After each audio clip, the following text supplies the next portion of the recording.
Thank you. Thank you. Thank you very much.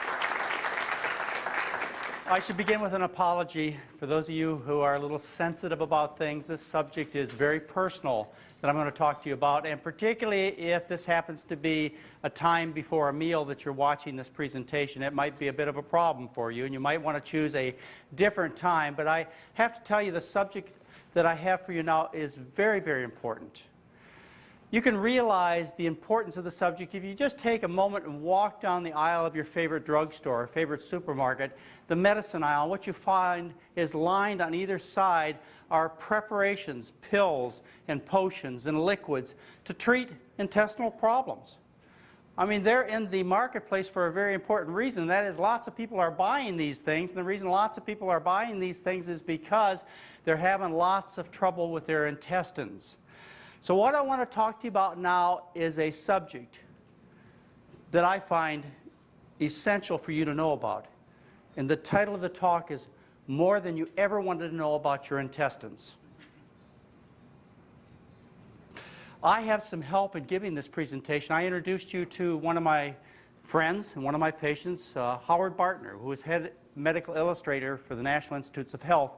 And he saw me one time give this presentation on a McDougall adventure trip when we were in Alaska, and I didn't have a projector. I didn't have any PowerPoint. All I had was a pen and pencil and a drawing pad, and every time I'd make an illustration, he'd say, "John, you need help." And so when I get home, I'm going to help you with the illustrations so you can better communicate this important message to people. So Howard Bartner put together all of these very valuable illustrations that we're going to see.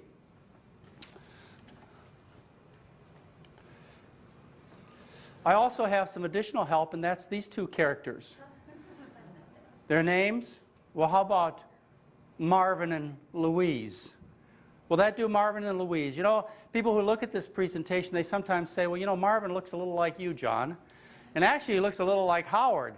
And I think what Howard did is he kind of drew the both of us into this character of Marvin. And I'll let you choose who Louise looks like. So we're going to take a trip through the gastrointestinal tract together. And the first thing I have to establish with you is the fact that the gastrointestinal tract is outside of the body. Not inside the body, it's outside the body. The reason you need to know that is because it helps you understand the intimate contact and the immediate contact we have with this world around us known as food. Now, I think the best way to imagine this is think about an inner tube. If you think about a rubber inner tube, what you notice is that the surfaces that are toward the center are really outside the inner tube. And the way you really get into the inner tube is you have to put a hole through the rubber to get inside. Now, what if you took that inner tube and you stretched it out 30 feet? Still, those surfaces that are more toward the center would be outside, wouldn't they? And so it is with the gastrointestinal tract, all the way from your mouth to the other end. That's really outside the body. And to get inside the body, you have to pierce the intestinal tract and go into the bloodstream, into the body. Now, it's important for you to know this because when you put food into your intestinal tract, the contact is immediate and it's intimate. Maybe you can think about it this way. Just imagine taking and turning somebody inside out and rolling them down a hill. So their intestinal tract picked up all the grass and dirt and other stuff that's on the hill, and you could see the immediate contact. And so you'll see this in your health too. When you change your diet, one of the first things that will happen is this intestinal tract will become very content. The aches and pains, the indigestion that you had, the malfunctions you had with your function of your bowels, they will immediately disappear. And I have to warn you, when you decide, for one reason or another, and hopefully this doesn't come up very often, when you decide that you're going to go out and have yourself a little feast meal, plan on McDougall's revenge. The effects will be within minutes to hours. You'll know why you eat well. I'm going to divide the intestinal tract, just for organization, into three general areas. We're going to talk about the upper intestinal tract, which is from the mouth down to the stomach.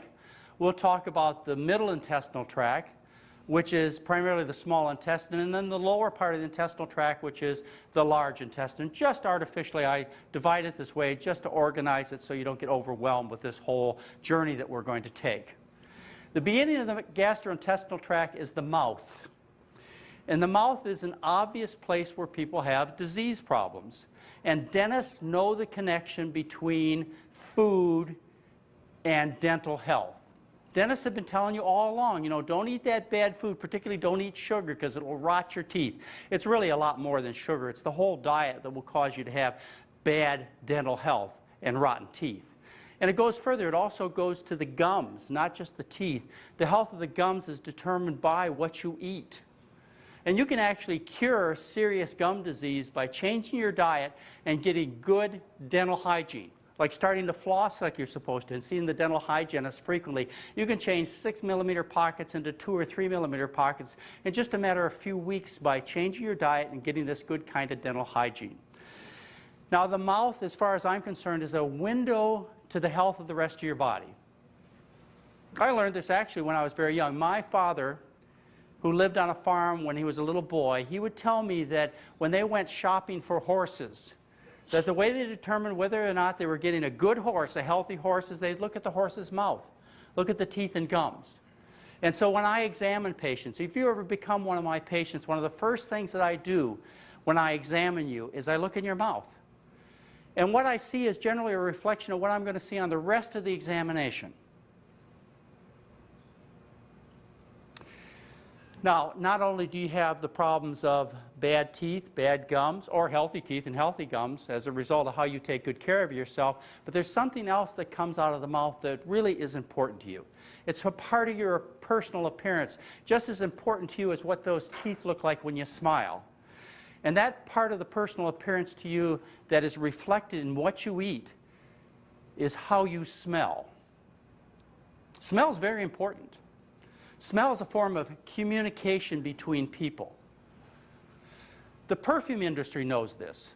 As a matter of fact, we associate smell with love and sexual desires.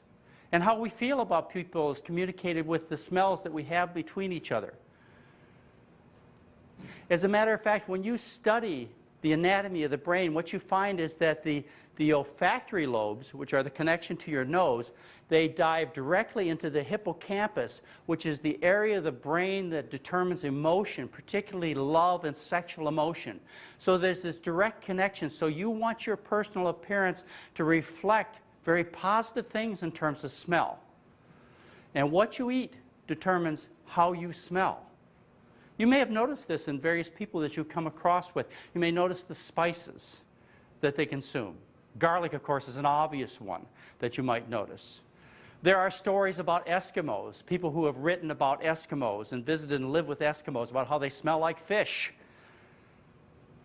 And I've heard stories of people who were in the Vietnam War who would talk about how the Vietnamese soldiers could smell the American soldiers when they got downwind because of the dairy and the meat that they consumed.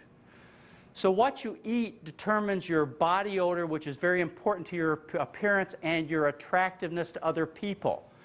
And out of that mouth comes body odor. And that body odor is called halitosis, or bad breath. About half the people notice that they have really bad breath, and it's really offensive to them and worries them terribly. Dentists get involved with this bad breath issue. They often will measure the breath, and they take and measure the amount of sulfur coming out of the breath with a meter that they have in their office, and that will give a reflection of what the problem is, because really the real foul odors that come out of the breath are related to sulfur, just like rotten eggs. Now, dentists don't know where that sulfur comes from. Oh, they sometimes say it occurs because bacteria are living around the teeth and they make some extra sulfur out of whatever, the tissues. Well, they can't make actually extra sulfur, because sulfur is an element. It is neither created or destroyed. So it must come from someplace. And very few people have asked, where does that stinking, egg-smelling, foul breath sulfur come from? Well, it comes from the food. And one of the things I shared with you and want to reinforce is that the sulfur comes from sulfur-containing amino acids that are in the diet that you eat. And so you can choose whether you eat a large amount of sulfur, which is going to come out of your breath and other parts of your body, or a small amount of sulfur by the foods that you choose at the dinner table. For example, Beef has 4 times more sulfur-containing amino acids. Specifically, we're talking about methionine, one of the sulfur-containing amino acids, 4 times more than beans, and you have the same amount of protein in beef as you do beans. For the same number of calories, eggs has 4 times more sulfur than corn. And cheddar cheese, 5 times more than white potatoes. Chicken provides 7 times more stinking, rotten smelling sulfur than does rice. And tuna fish 12 times more than sweet potatoes. So if you want to start becoming more attractive to those around you, and you want to start smelling better and get rid of that egg-smelling sulfur that comes out of your mouth, then what you need to do is choose healthier foods. Now at our clinic, in the McDougall program, we have actually measured the sulfur content of our patients when they come in, and we measure them 7 days later. And in just 7 days, we cut the amount of sulfur in their breath in half. Let's continue our trip through the gastrointestinal tract. From the mouth to the stomach is a very strong tube. It's called the esophagus. The esophagus rarely gets into trouble. It's mostly muscular. You swallow the food, it passes through peristaltic movements. What happens is it rhythmically contracts, and the food is pushed down into the stomach. Even if you're standing on your head, it'll push the food down into your stomach. And the esophagus rarely gets into trouble unless the stomach acids end up going back up into the esophagus. And this can happen. The way it happens is there's a sphincter at the bottom of the esophagus. It's called the lower esophageal sphincter. And this lower esophageal sphincter, it closes down. It's actually just muscles mainly that are supported by other tissues. It closes down completely between meals. And then when you eat and you swallow food, this sphincter relaxes and lets the food pass through into the stomach. And that's the way it's supposed to work. But what happens in people, because they eat an unhealthy diet for many years, and I'll explain to you exactly how it happens in a little bit. What happens is that sphincter, that lower esophageal valve that's supposed to be closed, becomes incompetent. And as a result, we get reflux of stomach contents, in particular acid, up into the esophagus. And you know about this. Why do you know about this gastroesophageal reflux disease called GERD? Thanks to the drug companies, right? They're teaching you about GERD, and they tell you the way to deal with this problem, this reflux problem, is to buy their antacid pill. Well, that certainly is one way, but there's a better way to deal with it, and we'll talk about that. So what happens is, if you have a diseased, an incompetent sphincter, is between meals, acid refluxes up into your esophagus. And it gets particularly bad when you bend over, for example. Now, when acid gets up into the esophagus, it can cause some problems. It can burn the lower part of the esophagus, and you get esophagitis. And it can burn it really bad over years of time, and it causes Barrett's esophagitis, and the lower esophagus looks like a piece of hamburger, raw hamburger. And then you continue to irritate that esophagus with those reflux stomach contents, particularly the acid that burns so much, and eventually in some people it turns into adenocarcinoma, cancer. And you don't want that to happen. That's a very difficult cancer to treat. Now when that acid refluxes up further into the esophagus, it gets into the back of the mouth, into the throat. Gets on your vocal cords and causes them to become irritated. You become hoarse. You have chronic cough. Can actually irritate them so bad that they may get cancer also. It gets on your teeth and it takes the enamel off your teeth. It gets into your sinuses and causes you sinusitis. And then you inhale that acid that is refluxed up into your mouth. You inhale it into your lungs, and it burns the lungs. It burns the airway tubes, called the bronchial tubes, and you get asthma. And eventually you can get emphysema as a result of that chronic acid irritation. So this is very important. You don't want this to happen. You want the acid to stay in the stomach. So how do you deal with this? Well, the way you keep the acid in the stomach is, first of all, you make less acid. So what makes acid? Well, acid is made in the stomach primarily to digest high-protein foods. So when you give up the meats and the dairy products, what happens is you decrease the acid production in the stomach. Now, you may have heard that eating dairy products would be good to quiet down the stomach and to neutralize the acid. That's not the case. Actually, the protein and the calcium in dairy products both stimulate acid production. And in studies, old studies and more recent studies, where they've tried to heal ulcer disease giving dairy products, what they found is just the opposite. We had a diet that I used to use when I first started in my medical education. It was called the sippy diet. And the sippy diet was an ounce of half and half and an ounce of antacid every other hour. Okay? The idea is the half and half, which is, cream and milk, would neutralize the acid, and then you give the antacid the next hour, and that would neutralize the acid, and so on. You're supposed to heal the ulcers. Well, they don't prescribe the sippy diet anymore for two reasons. One is they found no better ulcer healing than they did with the regular hospital diet. And two is they found an increased risk of death from heart disease from all that half and half. What they found at the end of the year in an American study is they had double the risk of death of heart disease from people on the sippy diet, and in a British studies it was 6-fold greater. So we don't do that anymore. There have been other studies done where they've tried to heal ulcers, giving people a lot of dairy, a lot of milk in their diet, and they always show the same thing. They don't heal. So that's not the way you want to approach the problem. As a matter of fact, it's just exactly the opposite. You've got to get those high-protein foods out of the diet, including the comforting milk that we learned about. It's not comforting. It is actually acid-producing. The other thing you do, in addition to changing your diet, is you raise the head of your bed. Because when you're sleeping at night with the head of the bed elevated, what happens is gravity pulls the acid back down into the stomach. Now, I tell lots of patients, I have lots of patients do this. It's very helpful, costs nothing, of course, no side effects, as I tell them to put blocks, 4-inch blocks, sometimes 6-inch blocks, under the head of their bed. If they're overweight, this helps them with breathing. If they have asthma, it helps them with breathing. It keeps the acid in the stomach. It's just a really helpful way for people. If they have heart trouble, it makes it easier at night when they're sleeping to keep the circulation going effectively and not overload the heart by laying down and having all the fluid go into the heart. So raising the head of the bed can offer a lot of comfort to people. So I tell them, I say, I want you to put blocks under the head of their bed. And they come back to me often, too often, that's why I tell you about this. They come back and they say, Doc, I did exactly what you said and it didn't work. I said, well, what exactly did you do? They said, well, I got 4 blocks and I put it under each post of the bed and it didn't work. That never works. Only 2 at the head of the bed, so you are on a slant. Now, other people tell me I don't need to do that. I have these pillows or these wedges that I use that cause me to go upright. That doesn't work. That just bends you and squashes things. You have to get the whole bed at that angle, so that gravity effortlessly in an unbent position allows this change in the fluids in your body, including the acid that's in your stomach. Very effective way to deal with this.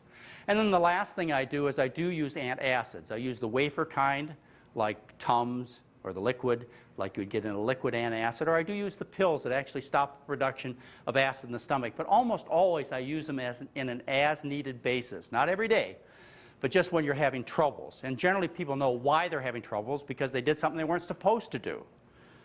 Very important also in getting rid of that acid is to get rid of the coffee.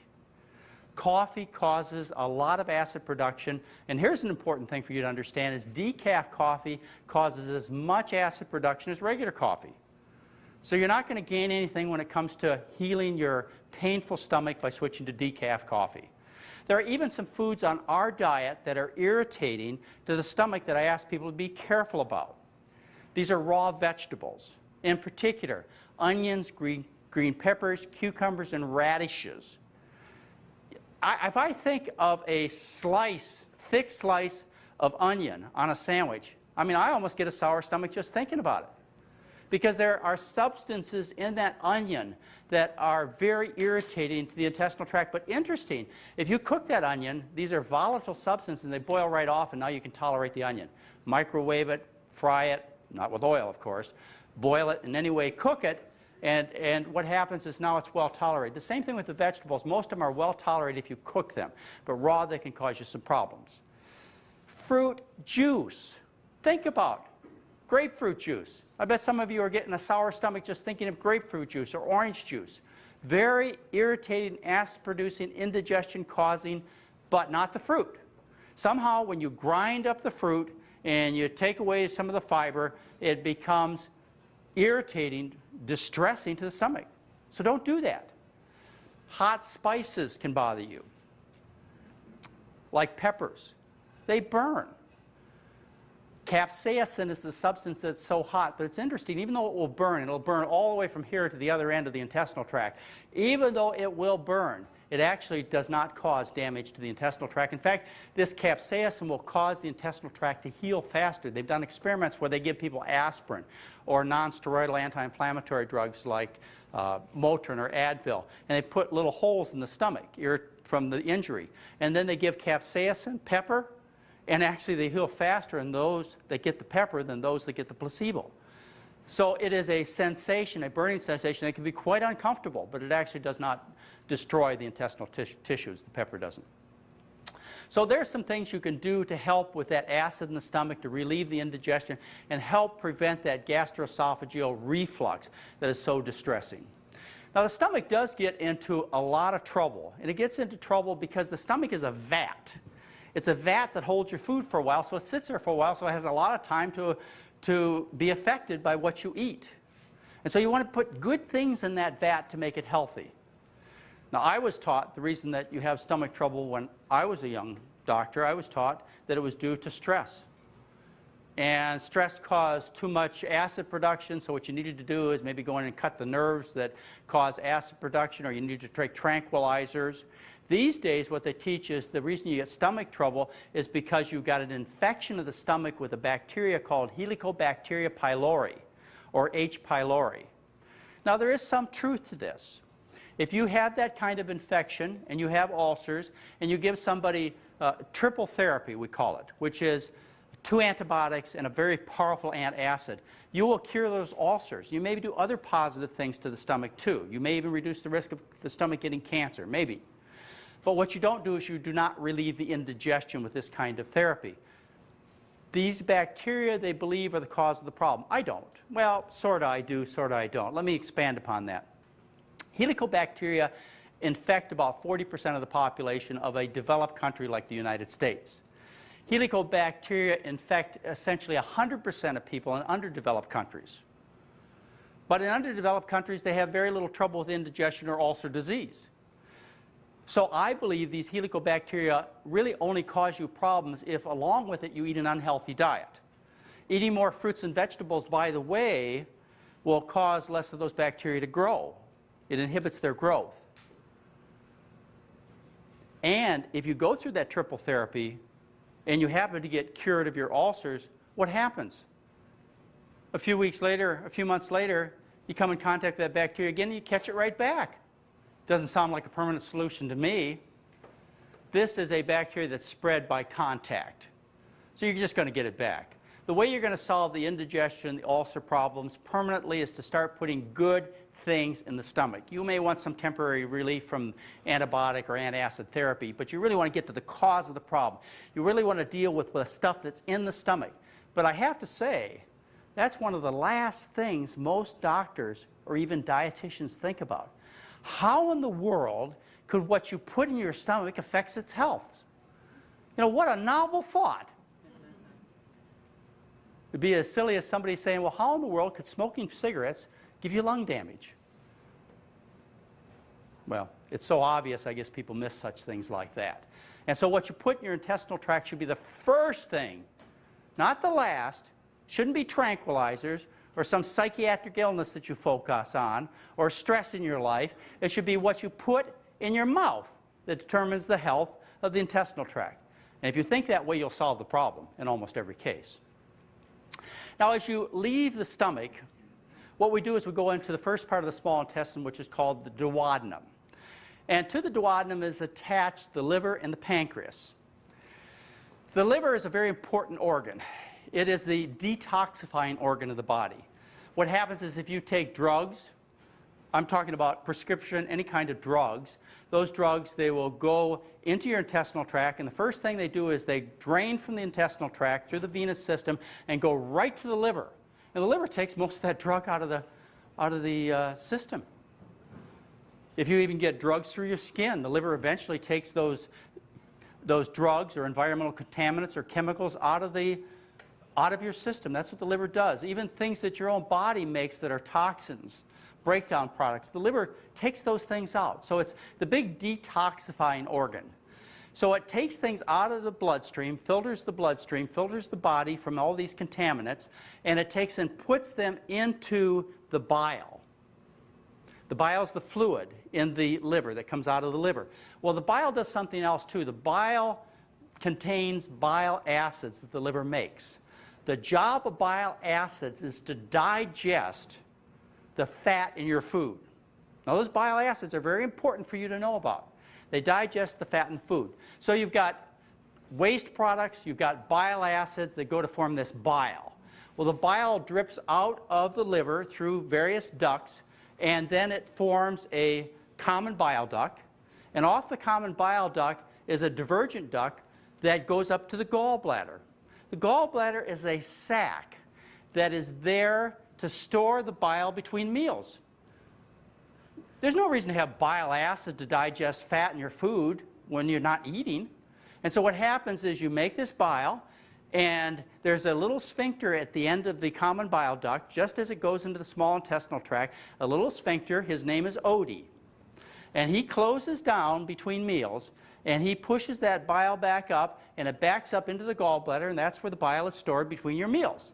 Now, when you eat, what happens is Odie relaxes, and the gallbladder contracts, and the bile is squirted onto your food, and it mixes up with the food.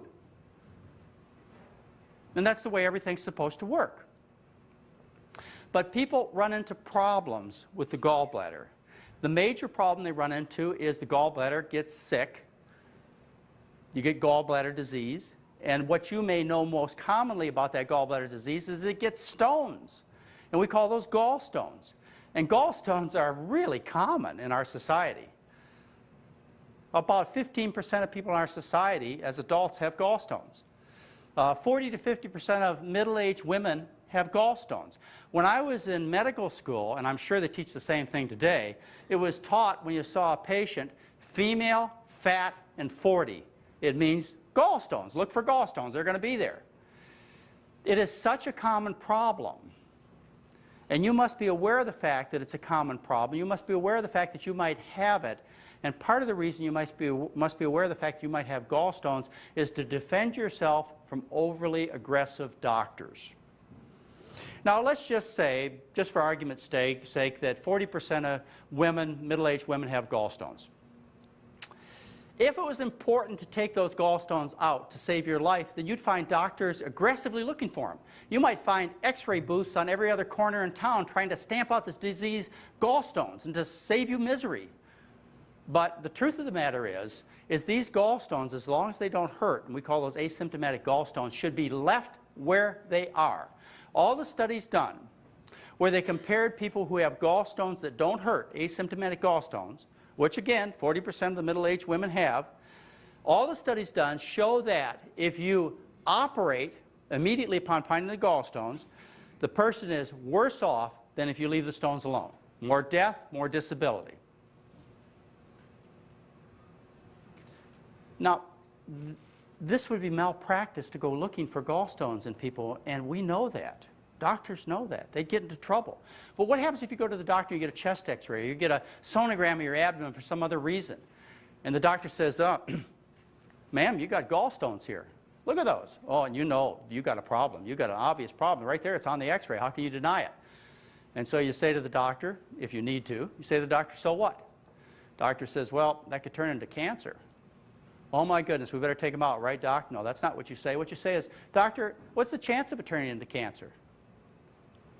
Well, about 1 in 10 million. I'll take that chance, doc. I'll take that chance. What else could happen, doc? Well, those gallstones, which have probably been there for the last 20 or 30 years, those gallstones could get stuck in your duct and you could get jaundice. Well, what's the chance of that? Well, that's, not so uncommon. It can happen. Well, doc, will there be somebody around to take it out if that happens? Well, certainly there will. Unless you're going to the deepest, darkest part of Africa or Asia and you won't be near any medical facilities, you'll always find a doctor who'll be happy to take out your gallstones if you get into trouble. So again, the research says that you're better off if those stones don't hurt to just leave them there.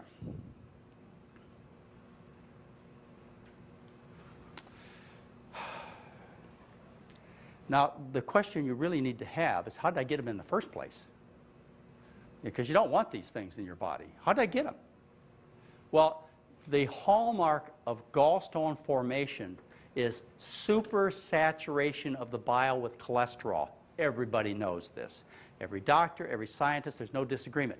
So you hear those words, supersaturation of the bile with cholesterol. Do you think you could figure out where this comes from? Remember, cholesterol is only from animal products. It's the American diet, rich in fats, animal products, even polyunsaturated, those vegetable fats, contribute to this problem because they concentrate that cholesterol in the gallbladder. So that's how you get the stones. Over 95% of the stones that are found in people who live in Western countries are made primarily of cholesterol. Okay, so you got gallstones and they start hurting. Now what do? You're in a whole different category. Now they're not asymptomatic, you actually have symptoms. The time-honored treatment for gallbladder disease is a low-fat diet. So you eat a low-fat diet and the pain goes away. Not always, but most of the time. Now you are in the category of asymptomatic. I've had patients come to me and say, well, what should I do? I've got these gallstones and I get pain every time I go out and eat greasy Chinese food. And by the way, my cholesterol is 335. And they wouldn't change their diet when their cholesterol is 335. So I say to them, you leave that gallbladder right where it is. That gallbladder will save your life. Every time you do something you're not supposed to do, it'll scream at you. You see, that gallbladder could be your friend in the long run. But sometimes you have to have the gallbladder removed, or often people have their gallbladder removed before they learn about a healthy diet. They just feel like this is something normal, natural with aging, which of course it isn't. Gallstones don't exist in populations that don't eat the American diet, not the kind that we have anyway. So you have your gallbladder removed. Now you got a problem, right? Now there's no place for that bile to be stored. There's no sac. So what happens is the liver makes the bile and it goes into the common bile duct and it gets to the small intestine, and because it makes so much of it, it drips into the small intestine when there's no food there. So there's now no food for it to mix up with, and so the bile drips into the small intestine, now down to the large intestine, and these bile acids are very irritating. So one of the common complaints people have after gallbladder surgery is they have chronic diarrhea. And the other thing that happens because these bile acids are so irritating is they have 4 times the risk of right-sided colon cancer. On the right side, the large intestine, right-sided, because of that drip, drip, drip of that irritating bile acid. So what do? Well, the gallbladder's gone. Nobody's going to give you a gallbladder transplant. It's gone. So what do? Well, you eat a low-fat diet because remember, bile acids are made as a result of the stimulation of the diet, because the purpose of bile is to digest fat. So if you eat a low-fat diet, you don't require so many bile acids, so the liver doesn't make so much. So it decreases the production of bile acids dramatically, and that same low-fat plant-based diet you're going to eat also is full of fiber. And dietary fiber mixes up with those bile acids and neutralizes them, so the diarrhea goes away immediately. And the risk of colon cancer dramatically decreases. Now, the pancreas has some problems related to the rich American diet, like type 1 diabetes. But the pancreas generally stays fairly healthy. Let's move along to the small intestine. Let's talk about the small intestine. The small intestine would go from the stomach all the way to the large intestine. The small intestine is very healthy. Most of the time, you don't see disease of the small intestine in people. Sometimes there's some autoimmune diseases like Crohn's disease or ulcerative colitis that can bother them. But generally, it's pretty solid organ. There are a few malabsorption problems that develop in very rare cases, but it's pretty tough. And I think the reason it's so tough is because through our evolution, through our development, or by divine purpose if you choose, what happens is it is necessary to have a very tough intestine. Throughout most of human history, there's not been very much food around. And those people who had disease of the small intestine, they're out of the picture. Their genes were gone because that's where you absorb all your nutrients, is in the small intestine. So if your intestine didn't work well, you just basically starved to death. So it had to stay healthy. In the small intestine is where all the vitamins, all the minerals, all the proteins, amino acids, fats, carbohydrates, everything is absorbed in that small intestine except for what cannot be absorbed. which we classify largely as dietary fiber.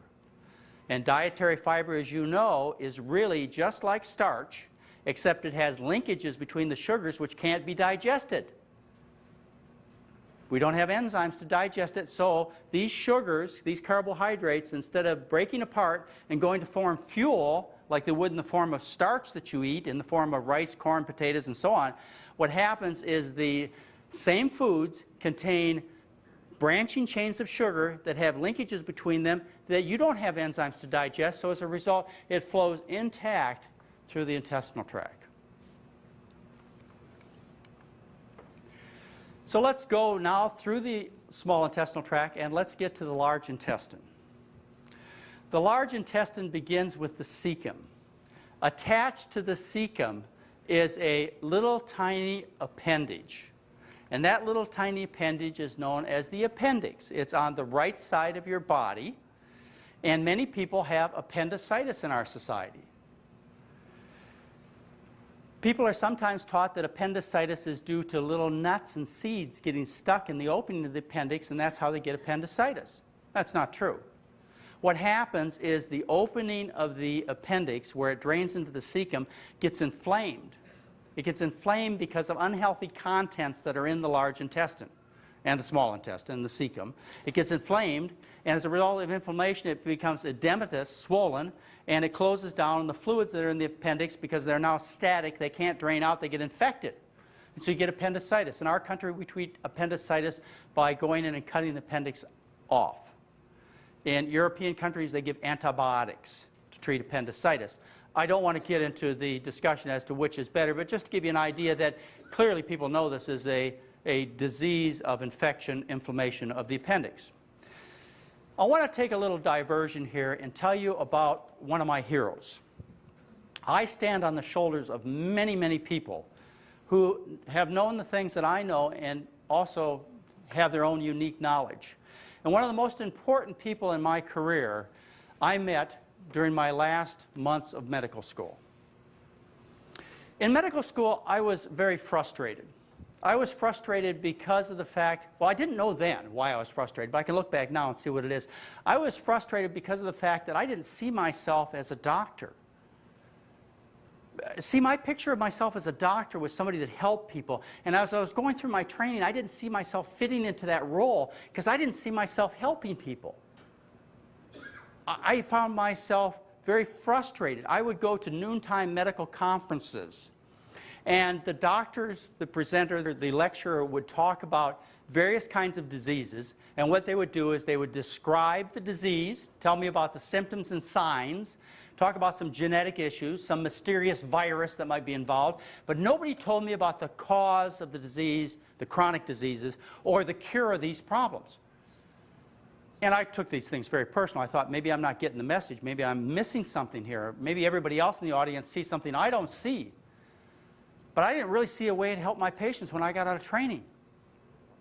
And all that changed one day during my senior year, the last few months of medical school, when a visiting professor came to Grand Rapids, Michigan.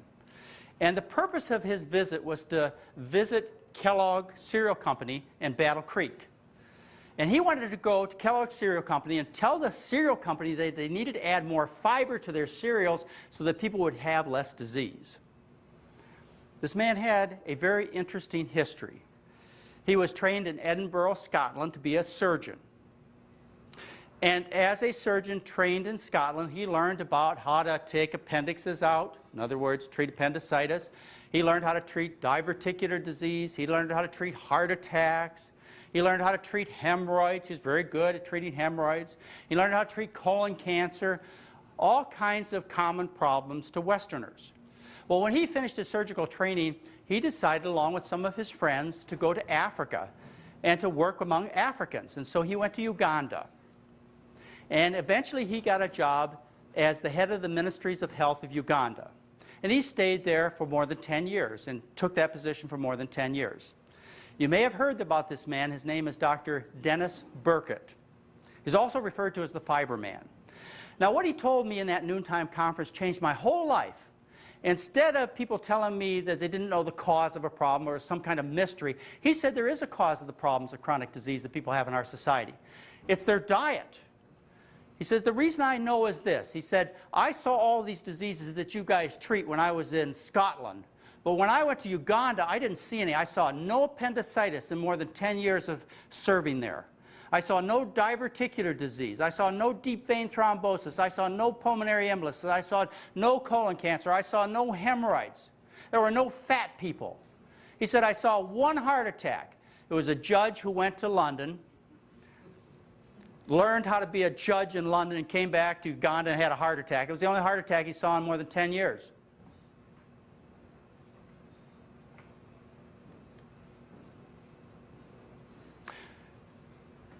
Let me take a minute and show you this man. I did an interview of him one time in the past, and I just happen to have that interview right here for you to see. Can we play the interview of Dr. Burgett? I went up to the medical school. I went up to the university in Dublin in 1929, deciding I'd do anything in the world except be a doctor or a dentist. And I entered the engineering school, and I did engineering for a year. And it was during my first year I felt very definitely called to give it up and take up medicine, and I have never, ever for one moment regretted that decision. I was a surgeon fundamentally for all my professional life, but over the last 20 years, just over, I switched entirely from trying to cure disease to go 100% into trying to prevent disease. Because it wasn't until I came back from 20 years surgical practice in Africa that I was helped largely by others to appreciate that most of the common chronic diseases filling the hospital beds in Western countries today are rare or unknown in the Third World, were rare even in North America before the First World War, are equally common in black and white Americans, and therefore they have to be due to our lifestyle, the way we live, and in which case they've got to be preventable if we can identify the factors in our lifestyle.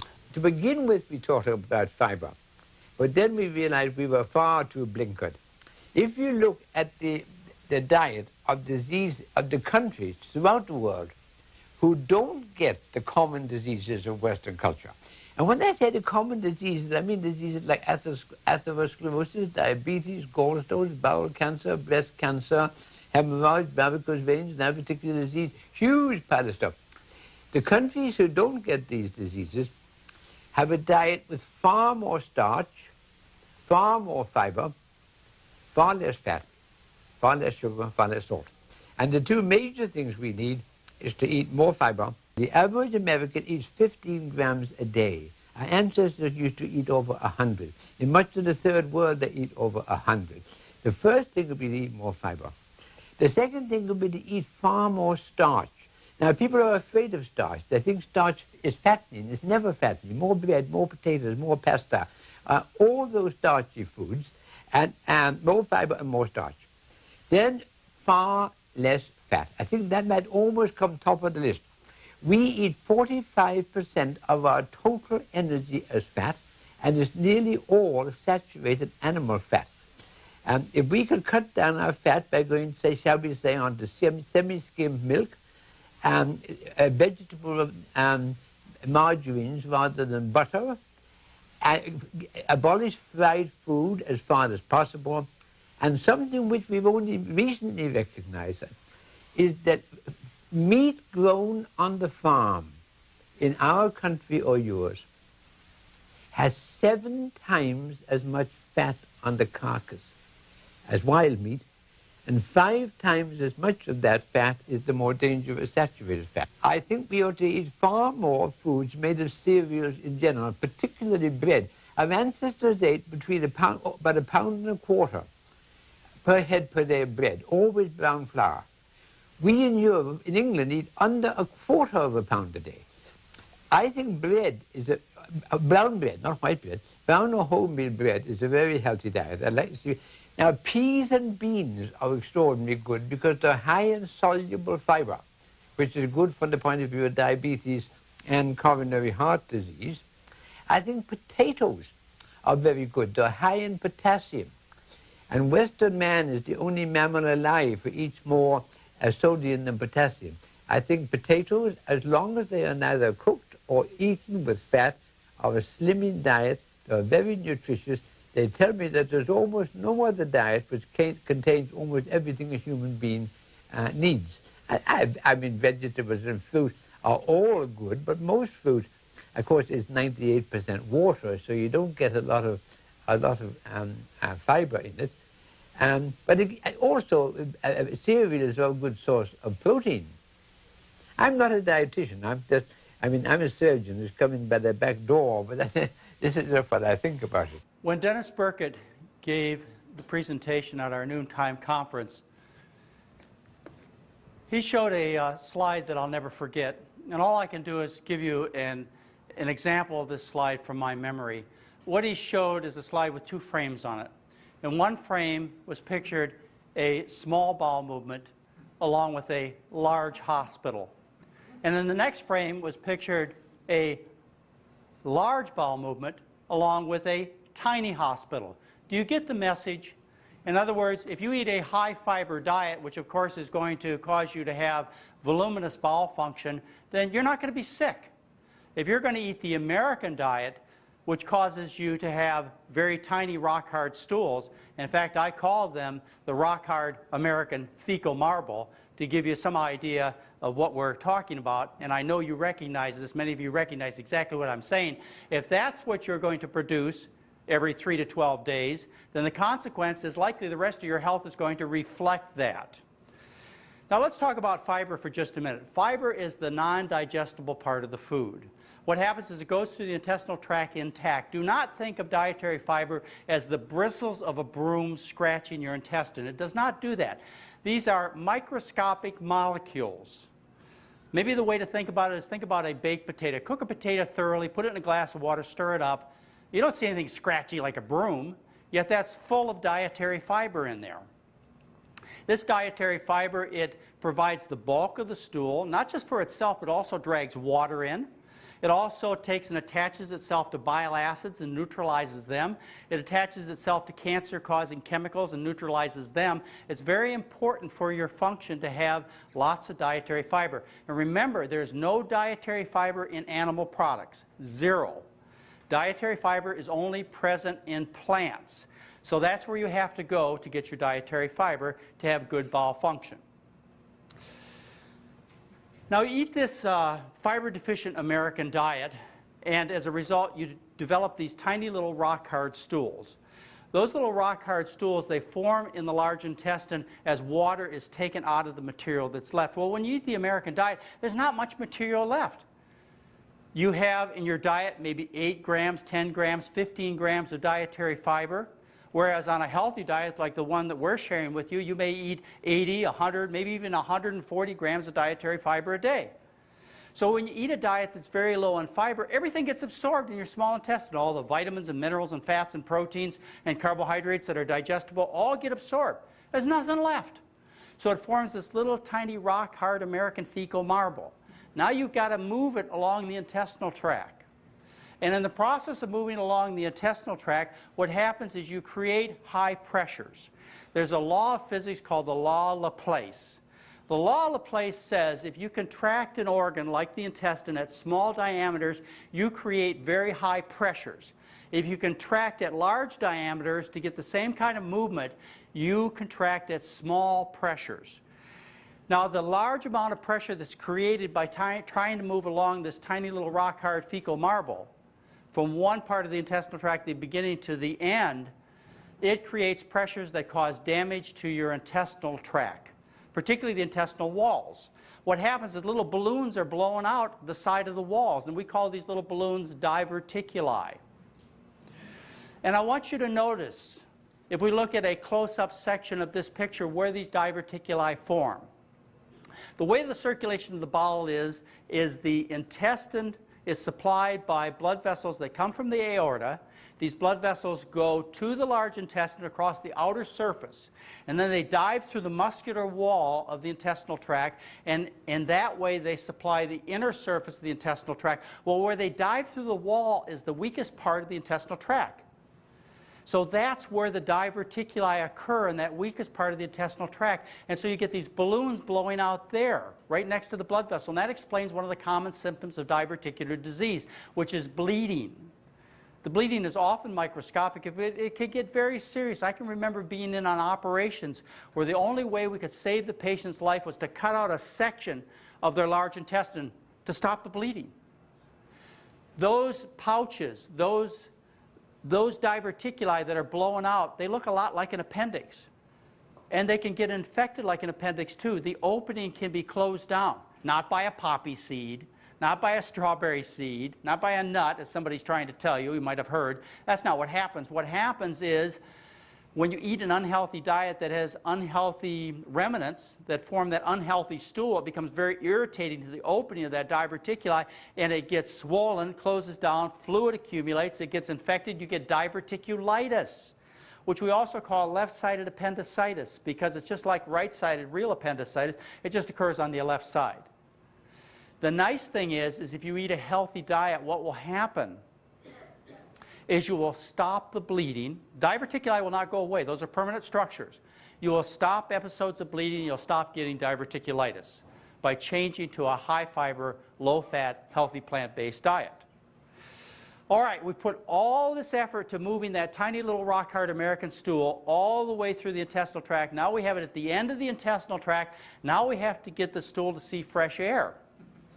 How do we do that? With great effort, I tell you, with great effort.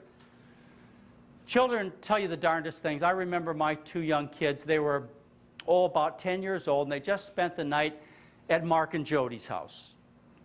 And we're sitting at the dinner table where these kinds of conversations occur. We're sitting at the dinner table, and my daughter says, you know, I think there's something wrong with Jody.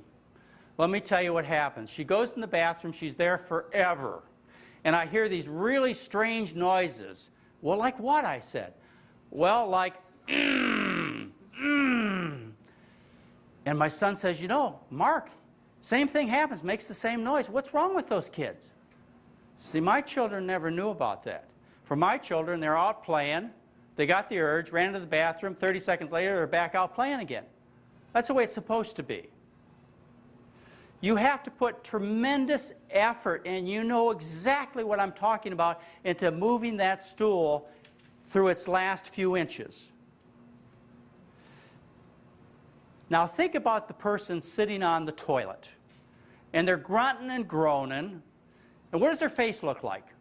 It's red, and looks like blood has been pushed up into their face because they're putting so much effort into it. Well, that blood just doesn't get pushed into the face. It gets pushed all over the body with great force.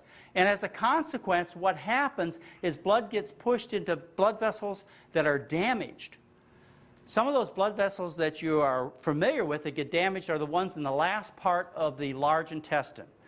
There's a series of blood vessels that form cushions in the last part of your large intestine. The purpose is to prevent leakage at inopportune times of gas and stool. These are called the hemorrhoidal veins. Now, when you eat the rich Western diet and you have to put this kind of effort, you know, once every 1 to 3 or 12 days into moving this bowel movement, you create such tremendous forces that you engorge these blood vessels with blood, make them dilate permanently and damage them, and they eventually end up hanging out the bottom of the intestinal tract. And we call those hemorrhoids. You don't get hemorrhoids from sitting on cold seats. You get hemorrhoids from eating an unhealthy diet.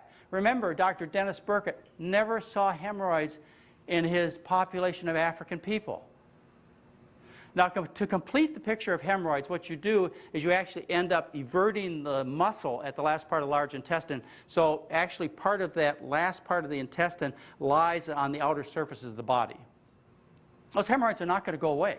They're permanent structures. Generally, you should just leave them alone. If you eat a healthy diet, then they'll stop bleeding, they'll stop itching, they'll stop causing you problems. But if it still is a difficulty, a problem for you, then you'll have to go see the surgeon and have them removed. But usually just a change in diet will make them tolerable enough and make them not give you any trouble, and you could just leave them alone. Let's get back to the straining. You strain, you grunt and groan, you're moving blood all over the body, pushing it with great force. Well, what happens is you end up pushing blood into the blood vessels in your legs. Now your legs are made with blood vessels that are quite long. As a matter of fact, the blood vessel goes all the way from the bottom of your foot all the way up to your heart. In other words, it could be 4 or 5 feet long. And a column of blood uninterrupted 5 feet tall would create tremendous pressures because of gravity on the foot. So the way the body is designed is this has valves in these blood vessels. These are one-way valves. They open in one direction, flap down, open and flap, open, flap. So as you walk along, what happens is your muscles contract, the blood is forced up, and the valve closes down so the blood can't leak back down toward your foot. And that's the way the blood moves in a step-like manner up to your heart. When you grunt and groan and strain to move this tiny little rock-hard stool, what happens is you put pressure, abnormal, damaging pressure on these leg veins, and you dilate the veins. The valves become incompetent. Now you've got tremendous pressure on the veins. They become large and worm-like. And what do we call those? Yeah, varicose veins. That's how you get varicose veins. Other problems occur when people put this kind of straining on their body. For example, women. The uterus is suspended by ligaments. Through the pressure that is created to move the bowel movement, the abnormal pressure because of the American diet, what happens is you end up pushing that uterus with great force, and you stretch out those ligaments that originally suspended your uterus in its natural position, and you push it into the vagina. You get a prolapsed uterus, and sometimes this can end up with a uterus that actually lies outside of the body. It can be a very distressing thing. You can have it resuspended, or often women have a hysterectomy. But wouldn't it be better to prevent that complication?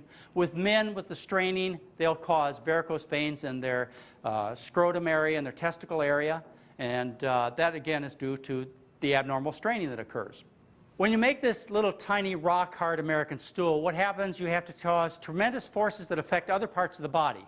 For example, what you have to do is you put strain and pressure and force on the abdomen, and what happens there is the abdomen actually pushes the stomach from its normal location up into the chest. Now there's a muscle that separates the chest from the abdomen. It's called the diaphragm. And through the diaphragm pass 3 structures. Passes the aorta, the vena cava, which are fixed, they can't move. And it passes one movable structure, and that movable structure is the esophagus.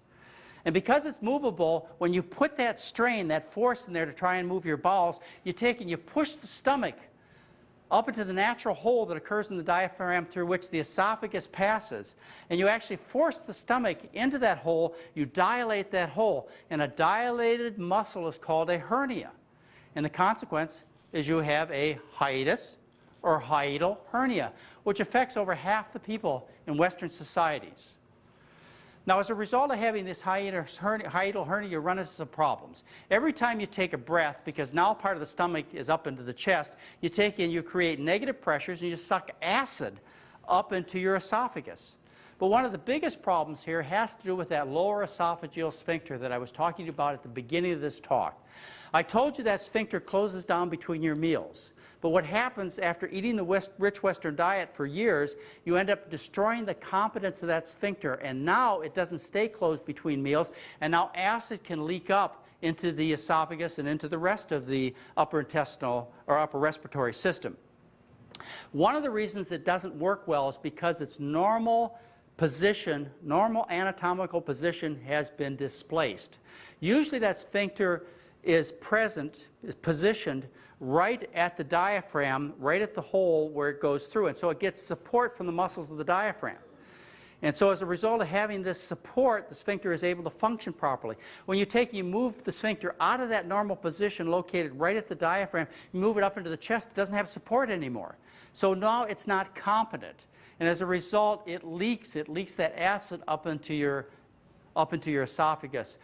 You can deal with this in several ways. One thing you could do is you could start eating a healthy diet, and then the heartburn, indigestion you get, especially when you bend over, becomes much less of a problem. In fact, it will probably completely disappear just by changing your diet. As a last resort, you can hire a surgeon to go in there and cut your chest open, and they can take that esophagus and pull it back down into the normal position in the diaphragm, and take and sew that hole up tight like they do with a regular hernia, and do a surgical repair. But you don't want to do that. I mean, that's the last thing that you want to do. So there's a multitude of problems that people suffer from due to the fact that they're constipated. They have tiny stools. This is not just an inconvenience or an embarrassment. This results in serious diseases that can threaten your life and certainly can spoil your whole day. And remember where the sulfur comes from. The sulfur comes from the animal products. Beef has 4 times more sulfur than beans. Eggs 4 times more than corn. Cheddar cheese 5 times more than white potatoes. Chicken 7 times more than rice. And tuna 12 times more sulfur than sweet potatoes. So you want to improve your body odor from one end to the other. You do it by simply changing your diet. Thank you very much.